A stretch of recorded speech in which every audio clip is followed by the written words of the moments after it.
तमाम लोग अंधविश्वास के हमारे विरोधी होते हैं मगर जाति के समर्थक होते हैं। अंधविश्वास के विरोधी होते हैं मगर जाति के समर्थक होते हैं। तो अंधविश्वास के विरोध में होने मात्र से हमारी गुलामी खत्म होने वाली नहीं है। तो इसलिए हमको ये जो ब्राह्मणों के द्वारा पहले हमें बांटने के लिए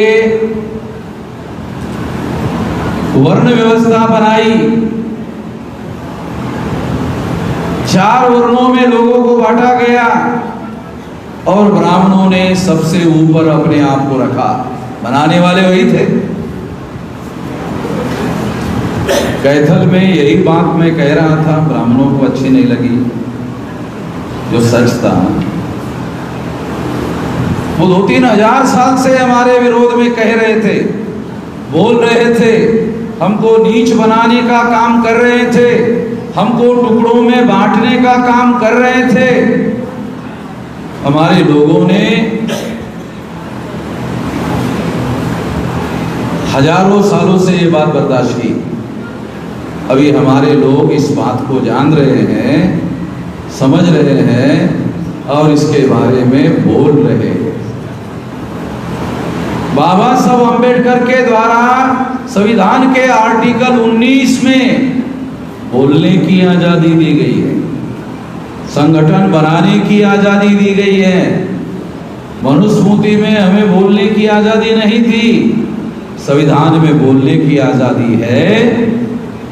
मनुस्मृति में हमारे लोगों को जागृत करने की आजादी नहीं थी, संविधान में हमें जागृत करने की आजादी दी है। मनुस्मृति में संगठन बनाने की आजादी नहीं थी, संविधान ने हमें संगठन बनाने की आजादी दी है। आर्टिकल 19 में मेसराम साहब आगे बढ़ो, मेसराम साहब आगे बढ़ो, देश का नेता कैसा हो, मेसराम साहब आगे बढ़ो। माननीय मोहम्मद मेसराम साहब।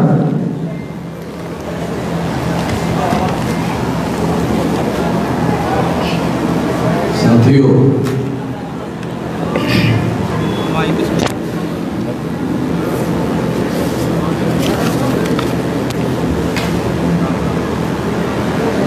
आज महेंद्रगढ़ में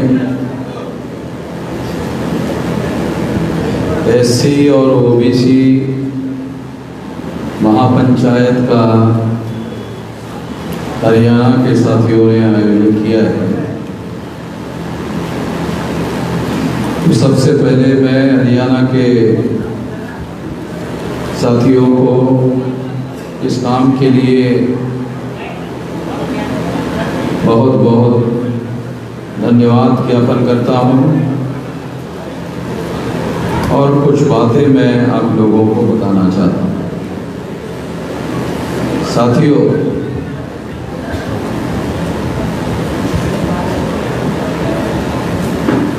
इस देश में हम लोग हजारों सालों से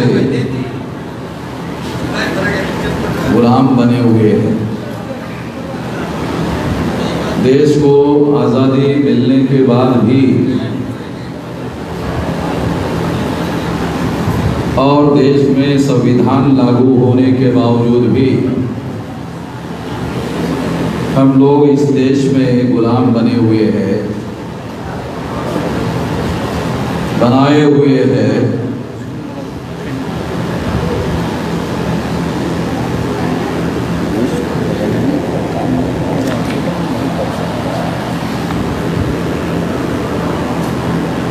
तो इसकी बहुत बड़ी वजह हम लोगों को जानने की ज़रूरत है, समझने की ज़रूरत है। इसकी वजह गुलाम बने की वजह, गुलाम बनाए जाने की वजह अंधविश्वास नहीं है। अंधविश्वास की वजह से हम गुलाम नहीं हैं। इस देश में जो शेड्यूल कास्ट के लोग हैं, बैकवर्ड क्लास के लोग हैं, वो शेड्यूल कास्ट के लोगों को इस देश में 1703 जाति के टुकड़ों में ब्राह्मणों ने बांटा। तो बटे हुए लोग नहीं हैं, बांटे हुए लोग हैं।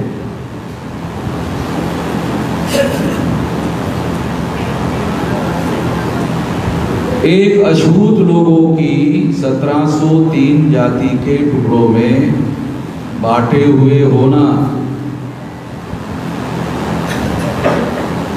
1703 टुकड़े हैं। सारे देश भर में शेड्यूल कास्ट के, जिसको हम इस महापंचायत में इकट्ठा करना चाहते हैं, उसके सारे देश भर में 1703 टुकड़े हैं। हरियाणा में 50-60 से कम टुकड़े नहीं होंगे। शेड्यूल कास्ट की 50-60 से कम जातियां नहीं होगी। 37। तो इस तरह से सारे देश भर में अलग अलग राज्यों में शेड्यूल कास्ट के लोगों को टुकड़ों में बांटा गया है।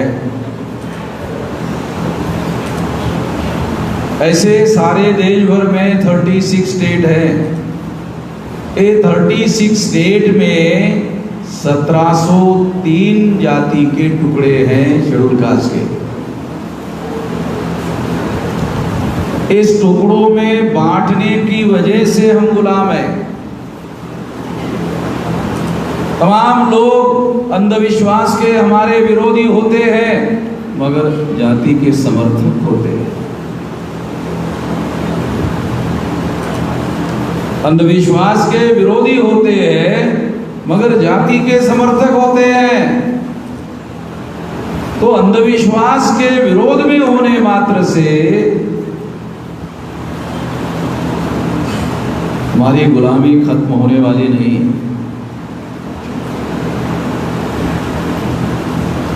तो इसलिए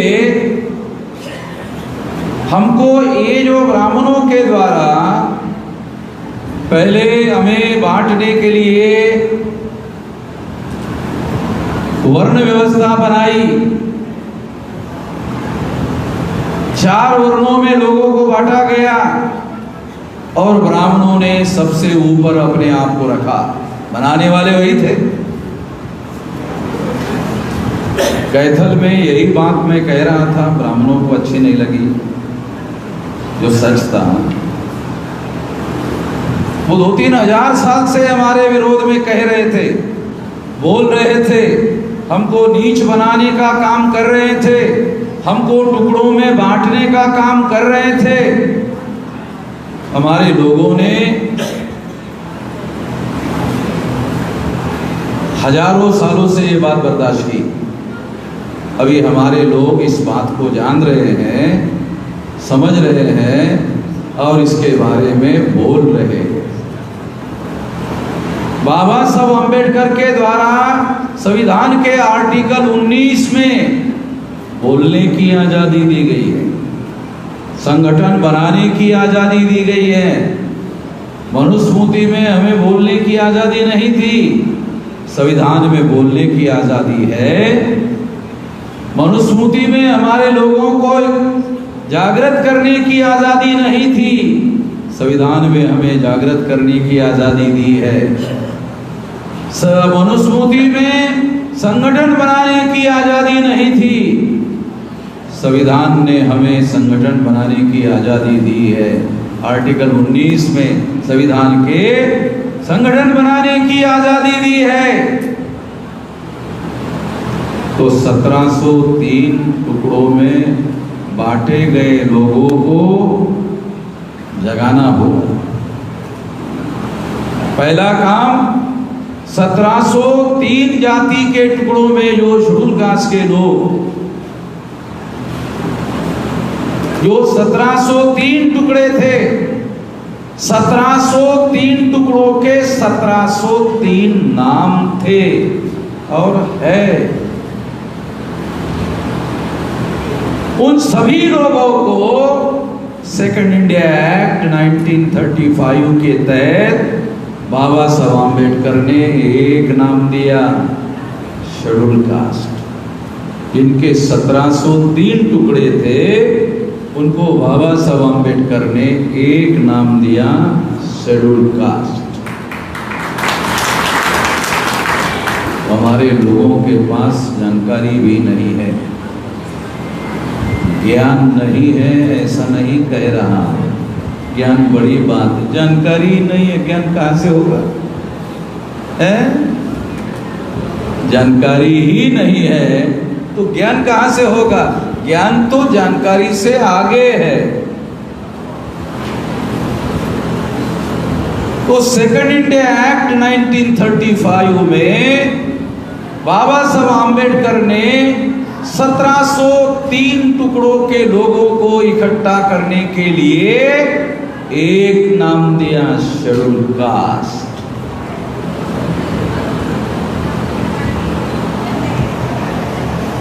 समझाने के बोल रहा हूं,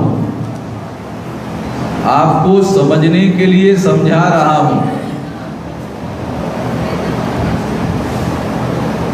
अगर आपके पास जानकारी नहीं है तो लोकतंत्र में आप लड़ाई नहीं लड़ सकते।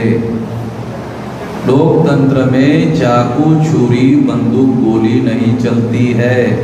लोकतंत्र में जानकारी हथियार है, जानकारी हथियार है। लोकतंत्र में चाकू, छुरी, बंदूक, गोली नहीं चलती है, जानकारी हथियार है। जानकारी होना चाहिए। तो इन लोगों को 1703 टुकड़ों में बांटे गए लोगों को जगाना होगा। तो जगाने के लिए जानकारी चाहिए, है? जगाने के लिए जानकारी चाहिए। जगे हुए लोगों को जोड़ना होगा, जोड़ने के लिए जानकारी चाहिए।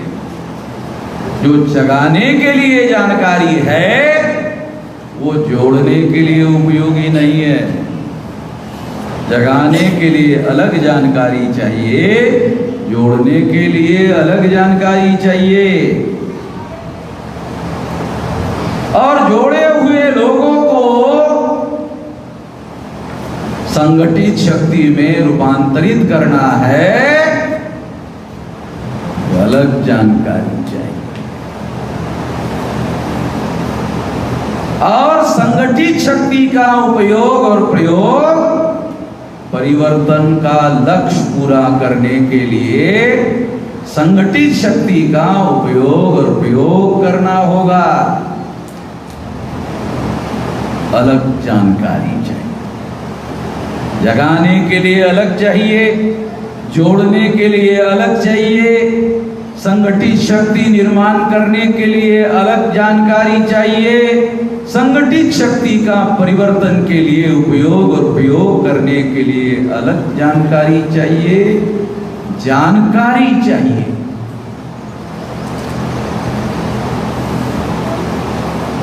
हथियार है जानकारी। क्यों? चाकू, छुरी, बंदूक, गोली लोकतंत्र में नहीं चलती है।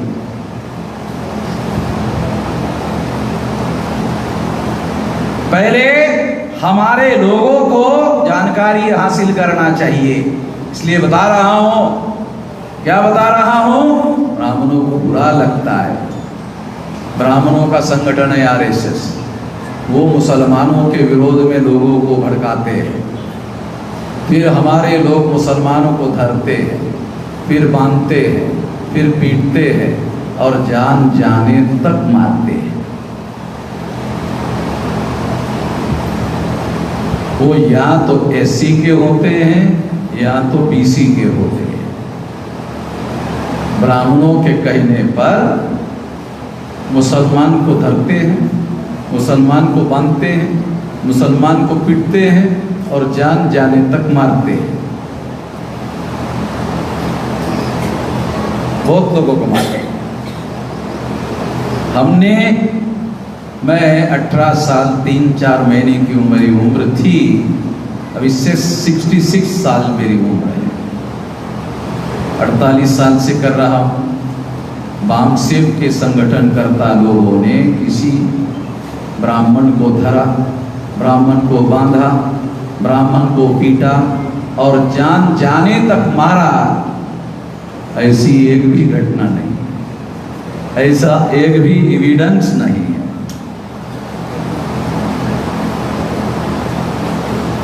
समझ रहे हो क्या बोल रहा हूं? तब भी ब्राह्मणों को बुरा लगता है हमारा बोलना। हमारा बोलना, हम गोली नहीं चला रहे हैं, ब्राह्मण पर गोली नहीं चला रहे हैं, बोली चला रहे हैं। गोली, गोली नहीं, हम गोली नहीं चला रहे, बोली चला रहे हैं। फिर भी ब्राह्मण को बहुत बुरा लगता है। और कैथल में ब्राह्मण लोगों ने बुरा माना, हमारे नाम का मुर्दाबाद किया, कम मुर्दाबाद किया और थोड़ा ज़्यादा करना चाहिए था। ब्राह्मण मेरा मैदान में आके विरोध नहीं कर रहे हैं, बहुत दुखी हुई इस बात से मैं। ब्राह्मण मेरा सारे देश भर में मैदान में आके विरोध नहीं कर रहे हैं, इससे मैं बहुत दुखी हूं। क्यों? अगर सारे देश भर में, मैं हरियाणा के ब्राह्मणों का बहुत आभारी हूं, बहुत धन्यवादी हूं, जो मैदान में आकर मेरा विरोध करने के लिए मैदान में आए। हमने उनका वीडियो बनाया, सारे देश भर में लोगों को बताया कि देखो ब्राह्मण हमारा विरोध कर रहे हैं, मगर हरियाणा के बाहर के ब्राह्मण विरोध नहीं कर रहे। तो मैं हरियाणा के ब्राह्मणों को कहता हूं, सारे देश भर में फैल जाओ मेरा विरोध करने के लिए, सारे देश भर में फैल जाओ, मेरा विरोध करो। दूसरे ब्राह्मण विरोध नहीं कर रहे, दूसरे राज्यों के। आप अच्छे ब्राह्मण हो मेरा विरोध करने वाले, जाओ सारे देश भर में फैल कर मेरा विरोध करो। क्योंकि जब ब्राह्मण मैदान में उतर कर मेरा विरोध करता है तो शेड्यूल कास्ट के लोगों को, शेड्यूल ट्राइब के लोगों को, बैकवर्ड क्लास के लोगों को मेरी बात सही लगती है। मैं समझा रहा हूँ 48 साल से समझा रहा हूँ, मेरे लोगों को कम समझ में आता है। जब ब्राह्मण विरोध करता है तो मेरे को बहुत टेलीफोन आया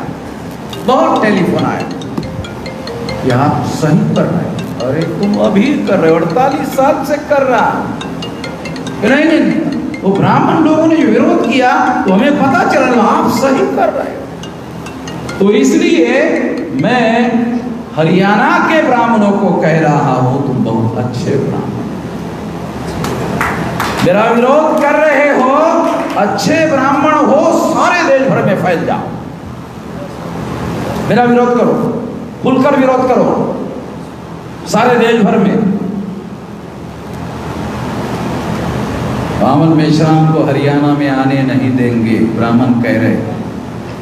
हरियाणा नहीं, भारत ब्राह्मणों की भूमि नहीं है।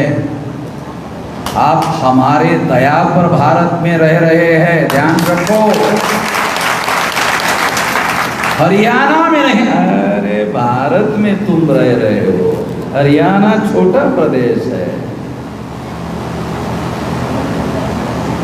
मैं तो सारे डेली ही घूम रहा हूँ, तो मेरा कार्यक्रम एक दिन का थोड़ी है। 11 तारीख का कार्यक्रम कर लिया और आराम कर लिया। मैं तो सारे देश भर से घूम कर यहाँ आ रहा। हरियाणा के लोग मुझे 9 तारीख मांग रहे थे, मैंने कहा नहीं मेरे पास समय नहीं है, 11 तारीख दी है। तो मैं आप लोगों को, जो लोग ऐसा कहते हैं कि यहां नहीं आने देंगे, वहां नहीं आने देंगे, मैं अपने कार्यक्रम रद्द करके वहीं जाता। जहां का ब्राह्मण बोलेगा यहां मत, मैं वहीं जाता।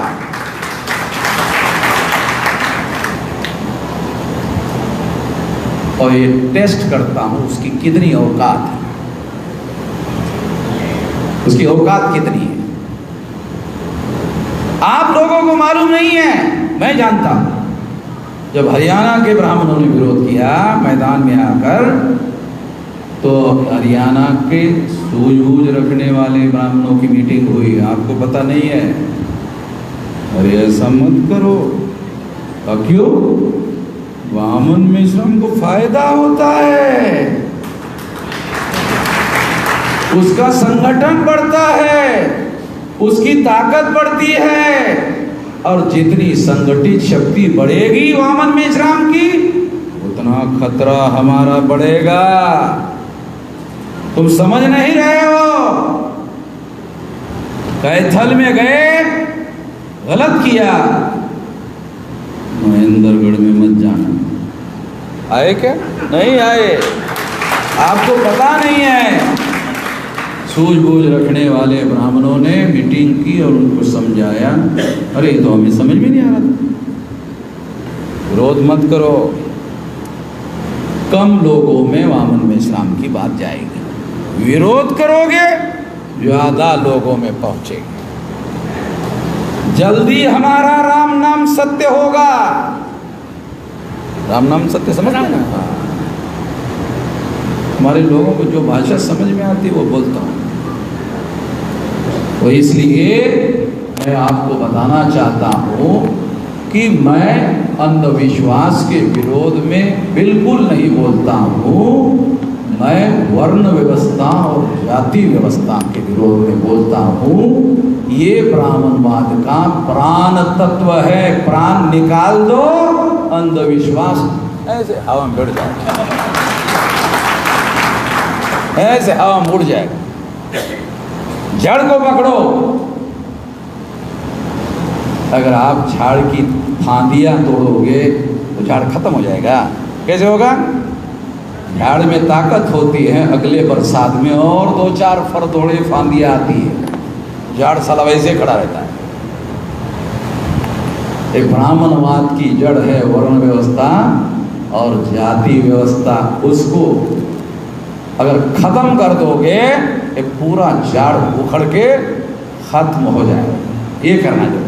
इसलिए मैं तमाम जगह, हर जगह एक बात कि 1703 टुकड़ों में ब्राह्मणों ने बांटा, इनको जगाओ, इनको जोड़ो, संगठित शक्ति निर्माण करो, फिर संगठित शक्ति का उपयोग करो। फिर पिछड़ा वर्ग ओबीसी की 3743 जाति के टुकड़े हैं ऑल इंडिया में। ये मेरे आंकड़े नहीं है, 1703 भारत सरकार के। 3743 टुकड़े मंडल कमीशन ने बताए, सरकार के आंकड़े। तो पिछड़े वर्ग को, ओबीसी को अछूतों से ज्यादा टुकड़ों में बांटा। 1703 टुकड़े अछूतों के और 3743 जाति के टुकड़े पिछड़े वर्ग के, ओबीसी के। ध्यान रखो,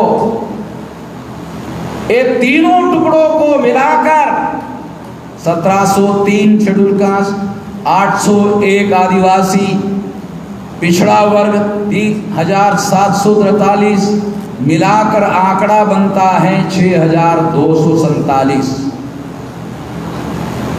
ब्राह्मणों ने जब आजादी का आंदोलन चलाया तो लोगों को कहते थे ब्राह्मण बुरे हैं। क्या कहते थे? ब्राह्मण। अंग्रेजों को कहते थे अंग्रेज बुरे हैं। तो लोग पूछते थे कैसे? कि इन्होंने हमारे लोगों को बांटा, ये कैसे बांटा? हिंदू मुसलमान में 2 टुकड़े किया। ब्राह्मणों ने हमारे लोगों को, तमाम भारत के लोगों को कहा अंग्रेज बुरे हैं, उन्होंने 2 टुकड़ों में बांटा। मैं बता रहा हूं, ब्राह्मणों ने 1703 टुकड़ों में शेड्यूल कास्ट को बांटा, 801 टुकड़ों में आदिवासियों को बांटा, 3743 जाति के टुकड़ों में पिछड़े वर्ग को बांटा, तीनों को मिलाकर 6247 जाति के टुकड़ों में बांटा। इसको 2 से भागाकार कर लो तो 3123 गुना ब्राह्मण अंग्रेजों से खतरनाक लोग है। 3123 गुना ब्राह्मण अंग्रेजों से ज्यादा खतरनाक लोग है। मैं बोल रहा हूं, मैं बोल रहा हूं, गोली नहीं चला रहा। तो हरियाणा के ब्राह्मण को बहुत बुरा लगा, रे ये तो जड़ खोदने में लगा हुआ है भाई, ये वामन में शाम गोली नहीं चला रहा है, बात तो सही है, चाकू छुरी बंदूक गोली नहीं चला रहा है, मगर ये जड़ खोद रहा है, जड़ खोद रहा है। ये ब्राह्मणवाद का जो पेड़ है ये उखड़ के गिर जाएगा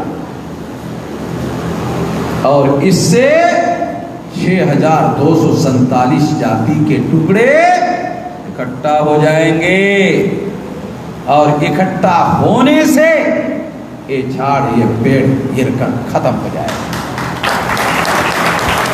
ये बात, इसके लिए गाड़ना, ये करो, ये करना जरूरी, इसको जगाना जरूरी है, जगे हुए लोगों को जोड़ना जरूरी है, जोड़े हुए लोगों को संगठित शक्ति में रूपांतरित करना जरूरी है और संगठित शक्ति का जड़ को उखाड़ने के लिए प्रयोग और उपयोग करना जरूरी है। ये करना जरूरी है, ये करो, कुछ भी करने की जरूरत नहीं है, ये करना जरूरी है। मैं 18 साल 3-4 महीने की मेरी उम्र थी, अभी 36 साल चल रहा है, कर रहा, ये कर रहा। ज्योतिराव फुले ने यही किया। वो कहते थे शूद्रो व्रति, शूद्रों को जगाओ, जोड़ो, कहते थे। फिर शाहू महाराज ने भी कहा, फिर बाबा साहब अम्बेडकर ने भी कहा, और ये करने के लिए पर्टिकुलरली बाबा साहब अम्बेडकर ने संविधान में आर्टिकल 19 लिखा, ये करने के लिए लिखा। ये पढ़ लो ठीक से संविधान का आर्टिकल 19।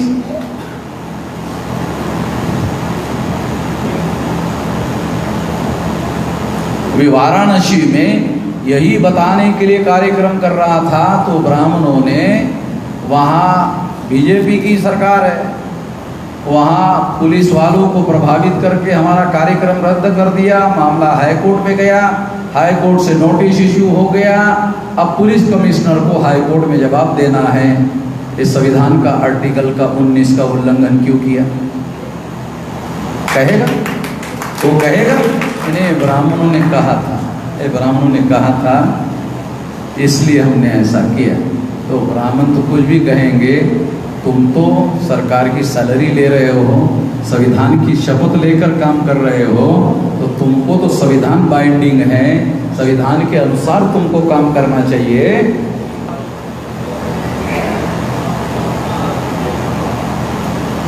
तो हम संविधान के दायरे में रहकर काम करते हैं, हम कभी कोई हिंसा करने का काम नहीं करते, न हिंसा करने का समर्थन करते हैं। जो संविधान ने हमें अधिकार दिया उसका उपयोग करते हुए करते हैं।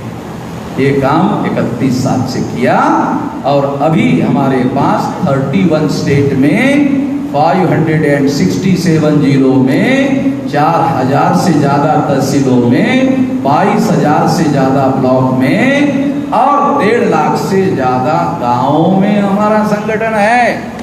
इतना बड़ा संगठन, पूरी जिंदगी लगा दिया। 18 साल 3-4 महीने की उम्र थी, यंग था, अभी 66 साल का हो। कल मैं जिस प्रदेश में था वहाँ हमारे लोगों ने मीटिंग 6वें मंजिले पर रखी और लिफ्ट खराब हो गई। तो उन्होंने मुझे मैसेज दिया कि मेश्राम जी, लिफ्ट खराब हो गई, लिफ्ट दुरुस्त होने के बाद आ जाना। मैंने कहा सीढ़ियाँ नहीं है क्या? कहा है। तो क्या दिक्कत है कि आप 6वें मंजिले में चलते हुए 66 साल में कैसे जाओगे? मैंने कहा देखो, मुझे हाथ मत पकड़ना। तो मैं सीढ़ियों में बगैर किसी साथी का हाथ पकड़े 6वें मंजिले में एक ही दम में पहुंच गया, रुका नहीं। तो अभी हमारे में दम है। ये लड़ाई पूरी खत्म करके ही दम लेंगे। साथियों, मैं ये बात आपको इसलिए बता रहा हूँ कि ये लड़ाई हम बीच में छोड़ने वाले नहीं हैं। ये लड़ाई लड़ेंगे। आपका साथ सहयोग, जैसे हरियाणा के लोग बड़ी संख्या में इकट्ठा होकर आ रहे हैं, तो ये साथ सहयोग और गांवों में तरफ बढ़ाओ, जल्दी हरियाणा में बदलाव हो। पिछले कैथल के मीटिंग में मैंने घोषित किया था कि ये जो इतना बड़ा विशाल संगठन है हमारा, तो राजकुमार सैनी जी को हरियाणा का मुख्यमंत्री बनाएंगे। ये हमारा संकल्प है। संगठित शक्ति का उपयोग करेंगे और राजकुमार सैनी जी को हरियाणा का मुख्यमंत्री बनाएंगे। ये बात बैकवर्ड क्लास के तमाम जातियों में जाकर के प्रचार करो। दूसरी बात मैं आपको और बताना चाहता हूं इस मौके का फायदा लेकर। ये बात मैं पहली बार बोलने जा रहा हूं, इसके पहले मैंने कभी नहीं बोला कि हमारे देश में नौकरियों के लिए रिजर्वेशन है। नौकरियों के लिए रिजर्वेशन है, शिक्षा के लिए रिजर्वेशन है। आज मैं अपने संगठन शक्ति के बल पर अपने संगठन में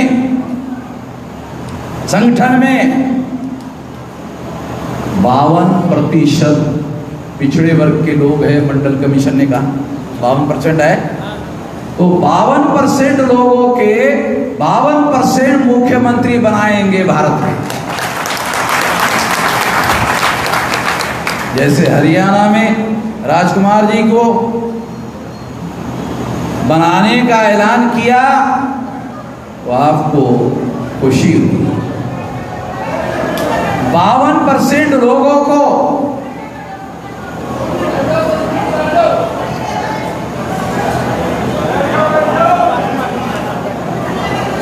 अरे उनको मुख्यमंत्री बनाया नहीं जा रहा इसलिए दुखी होगी। तो 50% महिलाएं हैं तो 50% मुख्यमंत्री तो महिलाएं भी हो सकती है ना? नहीं हो सकती? अगर 50% महिलाएं हैं और 52% में 26% पुरुष ओबीसी मुख्यमंत्री और 26% ओबीसी महिला मुख्यमंत्री हो गए। बैठ जाओ। हमारा जब अधिकार होगा तो इसी तरह से होगा। हमारे पास संगठन शक्ति है तो हम अभी संगठन शक्ति के बल पर कह रहे हैं, क्योंकि कोई भी राज्य का मुख्यमंत्री संगठित शक्ति के बल पर बनाया जाता है। इसके आधार पर बोल रहा हूं, ऐसे हवा में तीर नहीं मार रहा हूं, संगठन शक्ति के बल पर बोल रहा हूं। हरियाणा में जब चुनाव होगा तो राजकुमार सैनी जी को मुख्यमंत्री बनाने के लिए सारे देश भर के कार्यकर्ता हरियाणा में प्रचार के लिए बुलाए गए। पूरी बुद्धि पैसा, अरे सुनो, अरे सुन ले भाई, सुन ले, इतना ज्यादा खुश मत हो। ज्यादा खुशी के बजाय थोड़ा पेशेंस रख के वो करना होगा ना, ऐसे मुख्यमंत्री थोड़ी बनता है। मेरा जिंदाबाद करने से सैनी जी मुख्यमंत्री कैसे बनेंगे? संगठन शक्ति बढ़ानी पड़ेगी हरियाणा में, और हरियाणा के जितने गांव हैं वो सारे गांव में ये विचारधारा पहुंचानी होगी और लोगों को संगठित क्षेत्र में लाना होगा, तब ना होगा। ये बात समझा रहा हूँ, आप थोड़ा ध्यान से सुनो भाई। जिंदाबाद जिंदाबाद के चर्चे मत पढ़ो। मोहम्मद मेश्राम का जिंदाबाद कहने की जरूरत ही नहीं है, वो जिंदाबाद ही है, वो बगैर बोले ही जिंदाबाद है। मैं अपने बल पर इतना बड़ा संगठन खड़ा किया, हमारे लोगों को इस देश में प्राण बनाए हुए देखना चाहते हैं। मोहम्मद मेश्राम को नहीं बनना है, हमारे समाज को बनना है और बनाना है, इसके लिए जिंदगी लगाई। छोटा लक्ष्य नहीं है हमारे जिंदगी के सामने कि एक आदमी को बन जाना है, समाज को बनाना है। तो 52% में 26% पुरुष ओबीसी को मुख्यमंत्री और 26% महिला ओबीसी मुख्यमंत्री। ये बात फैला, देखो ये बात फैलाओ तो और अगले बार इससे ज्यादा महिलाएं आएगी।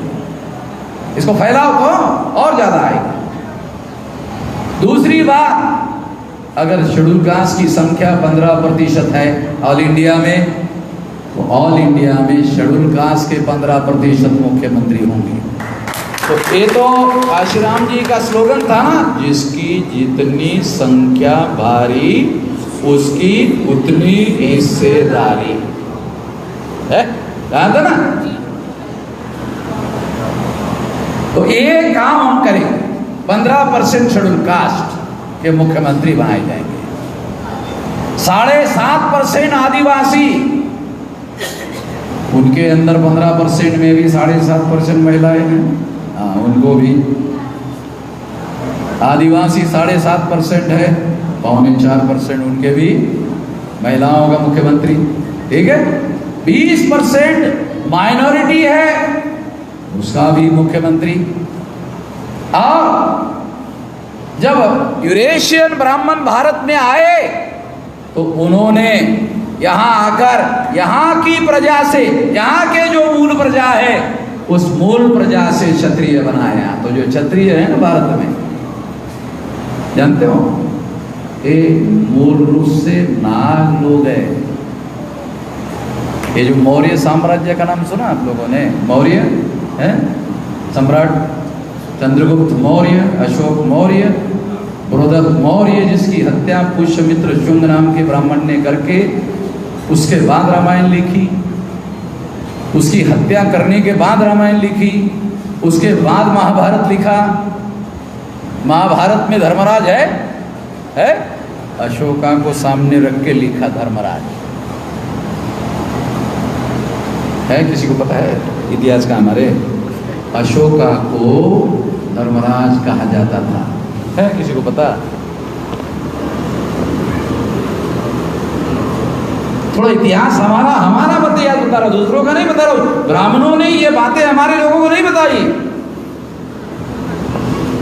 सिंधु घाटी सभ्यता में ब्राह्मण नहीं थे, उसके बाद ब्राह्मण नहीं थे,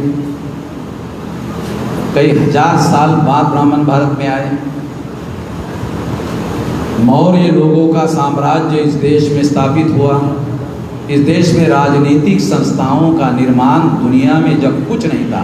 यूरोप और अमेरिका में लोग वहां के पत्थर और पत्थर को खींचकर आग निकालते थे। समझ में आ रहा क्या बोल रहा हूं? यूरोप में लोग जब पत्थर और पत्थर को खींचकर आग निकालते थे, तब मौर्य लोगों ने साम्राज्य स्थापित किया। अंदाजा लगाओ हमारे महापुरुषों का, हमारे महानता का, छोटे लोग नहीं हैं।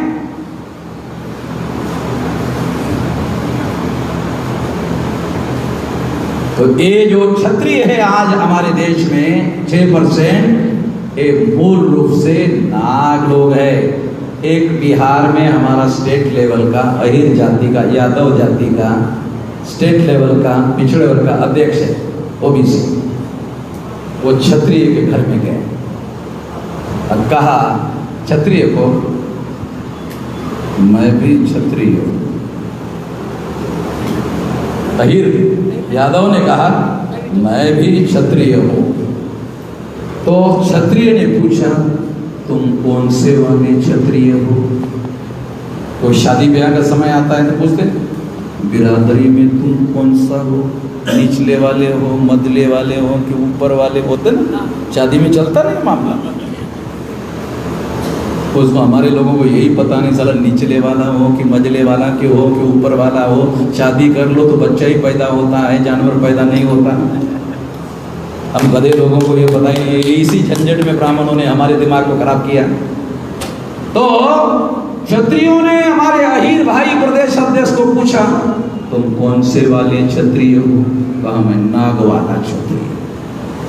तो जो क्षत्रिय था उसमें मैं भी नाग वाला। ये कहीं लिखा हुआ नहीं है, एक परंपरा में हजारों सालों से पीढ़ी दर पीढ़ी परिवार में जो ज्ञान होता है वो अगले पीढ़ी में ट्रांसफर किया जाता है। तो आपको जो हमारे पास रिसर्च है, शोध है, संशोधन है, उसके आधार पर बता रहा हूं। इस देश में राज्य संस्था का निर्माण नाग लोगों ने, मूल निवासियों ने किया और मौर्य साम्राज्य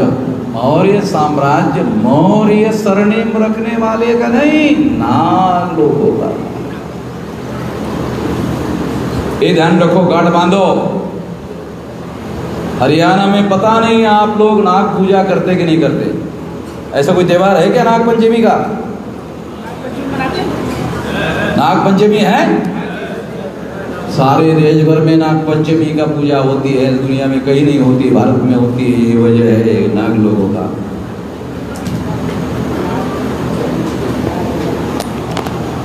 साथियों, मैं थोड़ा आप लोगों को ये याद दिला रहा था, हम लोगों का इतिहास और हम लोगों का मूल छोटे लोगों का नहीं है। जब दुनिया में लोग पत्थर पर पत्थर खींचकर आग निकालने का काम करते थे, प्रिमिटिव स्टेज था, आदिवासी से भी ज्यादा प्रिमिटिव था। उस समय हमारे पुरखों का साम्राज्य था, अफगानिस्तान से आगे तक। जानते हो अफगानिस्तान देखा? अब मौर्य के समय का भारत का नक्शा देखा? देखो निकाल के, सब अवेलेबल है। मौर्य के समय का नक्शा अवेलेबल है हमारे पुरखों का। देखो, देखने से आपके मन में गर्व और गौरव भाव पैदा होगा। अरे मेरे पुरखे इतने महान। जब ब्राह्मणों ने आपको जातियों के टुकड़ों में बांटा तो आपके मन में ब्राह्मणों ने हीनता भाव पैदा किया, इन्फीरियरिटी कॉम्प्लेक्स डेवलप किया, हीनता भाव डेवलप किया। अरे मैं तो छोटी जाति का। कोई ब्राह्मण जब रेल से ट्रैवलिंग करता है और किसी शेड्यूल कास्ट को पूछता है, बैकवर्ड क्लास को पूछता है तेरी जाति क्या है, वो बताने के लिए संकोच होता है, बताने के लिए संकोच होता है हमारे लोगों को। क्यों? छोटी जाति का। तो हमारे लोग जाति बताते नहीं है, इसलिए बता रहा हूं। अरे तुम्हारा इतिहास बहुत महान लोगों का है। तुम लोग हो दुनिया में पहला साम्राज्य स्थापित करने वाले। ये इतिहास पढ़ो तो आपको पता चलेगा। इसलिए याद दिला रहा हूं कि आपको महानता से नीच बनाने का काम वर्ण व्यवस्था और जाति व्यवस्था ने किया। इसलिए इसके विरोध में हमारे लोगों को जगाना चाहिए, कहना चाहिए ये हमारे बाप दादाओं की बनाई हुई व्यवस्था नहीं है, ये हमारे दुश्मनों के द्वारा हमारे ऊपर थोपी गई व्यवस्था है, जिसका हमारे लोग गर्व करते। राजकुमार सैनी जी,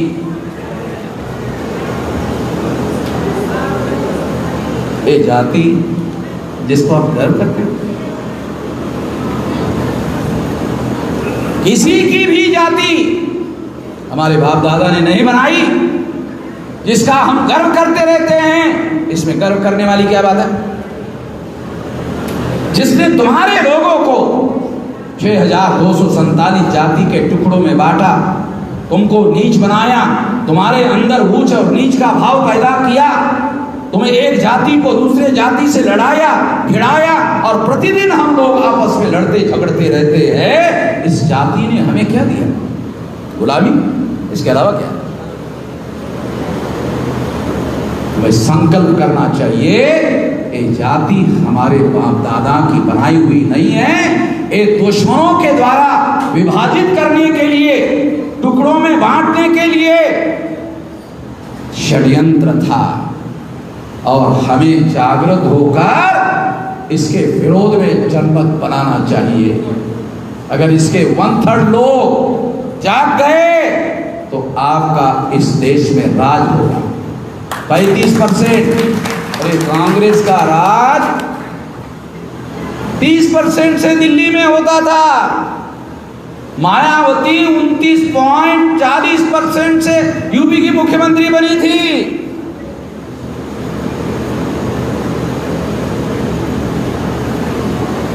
वन थर्ड लोगों को अगर जगा दो, संगठन शक्ति निर्माण कर दो, दिल्ली में हमारे लोगों का राज होगा, हमारे लोगों का साम्राज्य होगा।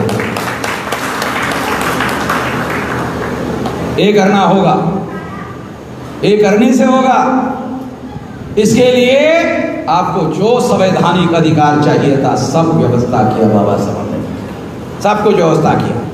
आपको वोट चलाने के लिए गोली चलाने की जरूरत नहीं है, चाकू चलाने की जरूरत नहीं है, बंदूक चलाने की जरूरत नहीं है, हथियार चलाने की जरूरत नहीं है।